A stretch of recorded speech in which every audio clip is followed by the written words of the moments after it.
Hello, my name's Wyatt, and if you have any type of relationship, this video is for you.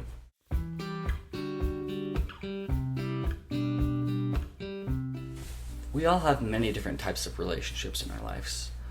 For example, we have relationships with our friends, family, coworkers, peers, or a romantic partner.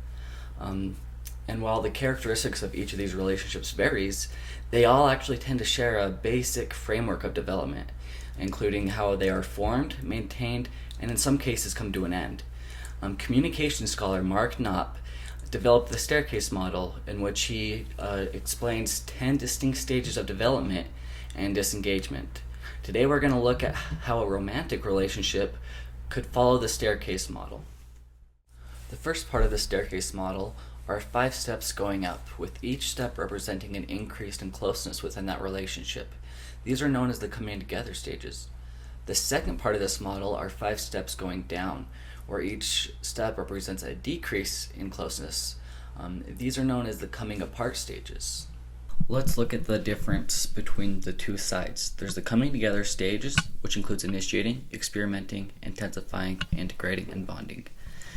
And then the coming apart stages, which include differentiating, circumscribing, stagnating, avoiding, and terminating.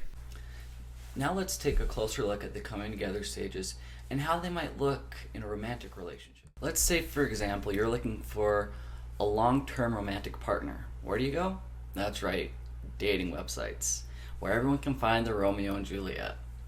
First, you gotta stage your profile pic and create a bio that hypes you up and presents yourself more favorably than you really are. This way you can make a good first impression and attract your future spouse. After you match, you start simple, have conversations, exchange superficial information to get to know one another without getting too vulnerable. Unless you're on Tinder, then that's usually a different story. This initial interaction would be the first step in the coming together stages, which is called initiating. Not everybody moves on from the initiating stage, especially when it comes to online dating. So if you're lucky enough, you might transition into the experimenting stage. This is where you may start to reveal more personal information, such as exchanging phone numbers to communicate or reveal your faces through FaceTime or maybe Snapchat. After you start to feel more comfortable and safe with each other, you might plan a date and meet in person. This may go well and lead to a second date.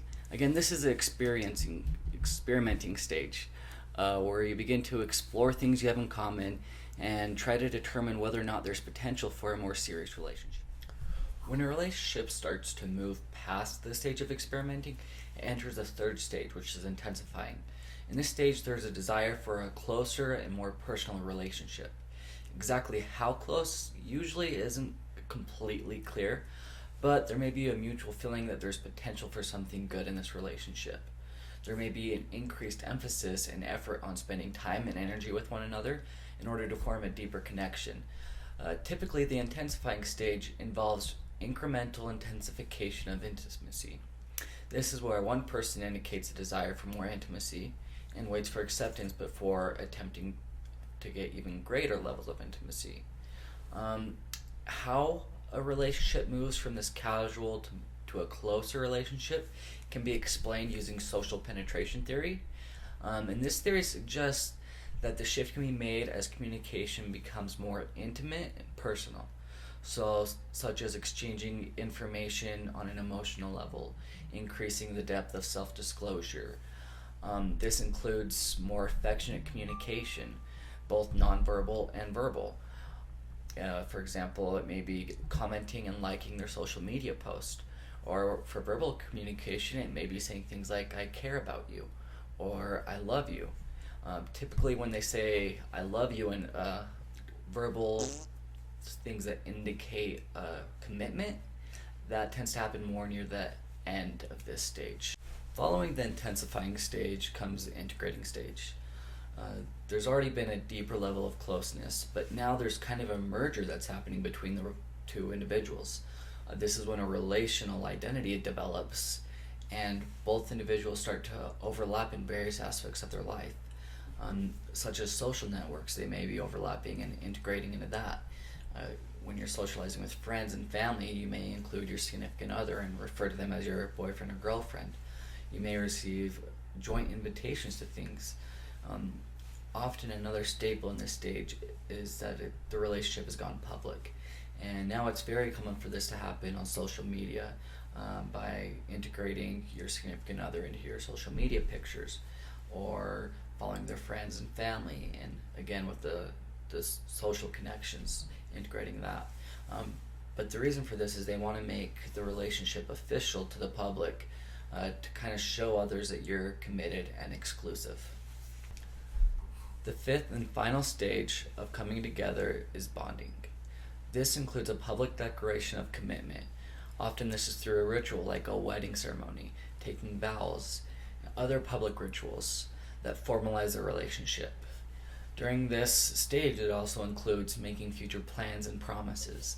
This could be like buying a house together and agreeing whether or not to have kids one day in the future, and if so, when. It's important to recognize and understand that while these stages do provide a basic framework for the development of relationships, not every relationship is going to follow it step by step. The time spent in each stage will vary from relationship to relationship. Some may move through all these stages very fast, in a matter of months, while some relationships may take years to develop, and that's okay. Also note that relationships can backtrack. They can skip around and end at any stage. It doesn't have to follow each 5 step in a precise order. I want to ask you, think of a current or past relationship. Can you see how it might have followed Knapps' relationship escalation model? Did it follow all 5 steps in the right order, or did it move around? What was the same and what was different? Take a moment to think about that.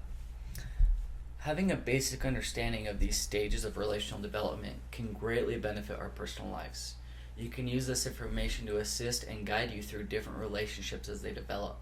It can help you recognize why and how things escalate in a romantic relationship. However, there's also 5 more steps that conclude the coming apart stages. And while right now we don't have time to get into that, if you would like a part 2, like and subscribe, and we'll talk about how a romantic relationship can digress and go through the coming apart stages.